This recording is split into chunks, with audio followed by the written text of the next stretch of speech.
আসসালামু আলাইকুম। দেখেন ভাই, ফেনীর সবথেকে ভয়াবহ অবস্থা কিন্তু বন্যায় চলে গেছে কিন্তু কয়েকদিন আগে। এখন তো কিন্তু পানি নেই। আমরা এখন কি করব? এই হাজিবাড়িটার অবস্থা অনেক করুণ অবস্থা। আমি তো দেখতেছি এই হাজিবাড়ির কয়েকদিনের ভিতরে এই হাজিবাড়ি অথবা নদীতে তলিয়ে যাইতে পারে। দেখেন এই খালটা দেখতেছেন, এখান দিয়ে অলরেডি যদি সিধা হয়, কখনো যদি পানি স্রোতে এখানে যদি বাড়ি খায়, তাহলে এই বাড়ির প্রায় 1 থেকে 150 ফ্যামিলি এই বাড়িতে, ছোটোখাটো ফ্যামিলি আছে। 2-3টা বিল্ডিং, 4-5টা বিল্ডিং আছে, আরও কিছু ফাঁকা ঘর আছে, কিছু টিনের ঘর আছে। তাদের কি হবে? আমরা কি তাদের একবারও তাকাবো না তাদের দিকে? আসেন সবাই একসাথে তাদের পাশে দাঁড়াই। দেখেন এই বাড়ির অবস্থা অনেক করুণ অবস্থা হয়ে গেছে। এই বাড়িতে অলরেডি মসজিদ আছে, মসজিদটা ভেঙে গেছে, যাওয়ার পরিকল্পনা অলরেডি হয়ে গেছে। এখানে বড় একটা পুকুর ছিল, ওই পুকুরটা ভেঙে গেছে। এখানে এই রোডটা দিয়ে মানুষ অনেক সময় যাতায়াত করতো এখানে।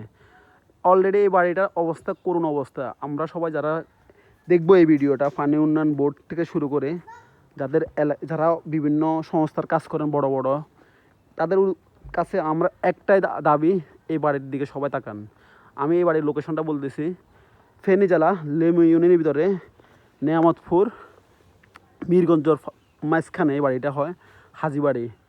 অবশ্যই আমার ভিডিওর ভিতরে এই বাড়ির যে একটা উল্লেখযোগ্য কয়েকজনের নাম্বারটা আমি অবশ্যই দিয়ে দিব, তাদের সঙ্গে কন্ট্যাক্ট করি। এই বাড়ি রক্ষা করার জন্য আমাদের সবাইকে এগিয়ে আসতে হবে। ভাই আমরা সবাই এগিয়ে যদি আসি, ইনশাল্লাহ এই বাড়িটা রক্ষা হবে। এই বাড়িতে প্রায় 150 ফ্যামিলি কোথায় যাবে আজকে?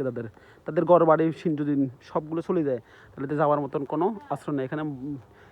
দেখেন গাছপালার জন্য আমি দেখাতে পারতেছি না, অবস্থা অনেক খারাপ। এখান থেকে অলরেডি 2-3টা ঘর অলরেডি ভেঙে চলে গেছে। আর ওই পাশে একটা মসজিদ ছিল, মসজিদটা অলরেডি ভেঙে চলে গেছে।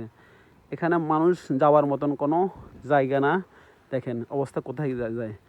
কিন্তু পানি নেওয়া যাওয়ার পরেও কিন্তু আতঙ্কে তাদের ঘরের ভিতরে ঢুকার মতন মানে কাজ করতেছে না কেন? সবাই আতঙ্কের ভিতরে, কখন যে ভেঙে চলে যায়। এই ঘরটার অবস্থা অনেক করুণ, দেখতেছেন এই গাছটার অবস্থা অনেক খারাপ। কিন্তু পানি তো চলে গেল, মানুষ তো থাকার মতন ঘর আজ থাকলেও থাকতে পারতেছে না। তো আমি সবাইকে উদাত্ত আহ্বান জানাবো, এই ভিডিওটা দেখি হলো তাদের সঙ্গে যোগাযোগ করে হলো তাদের জন্য পাশে সবাই দাঁড়ান। আসুন সবাই সবাই একজনকে হেল্প করি, আর এই বাড়ির দিকে সবাই নজর দিই। তো এই বলে আমার এই ভিডিওটা এখানে শেষ করতেছি।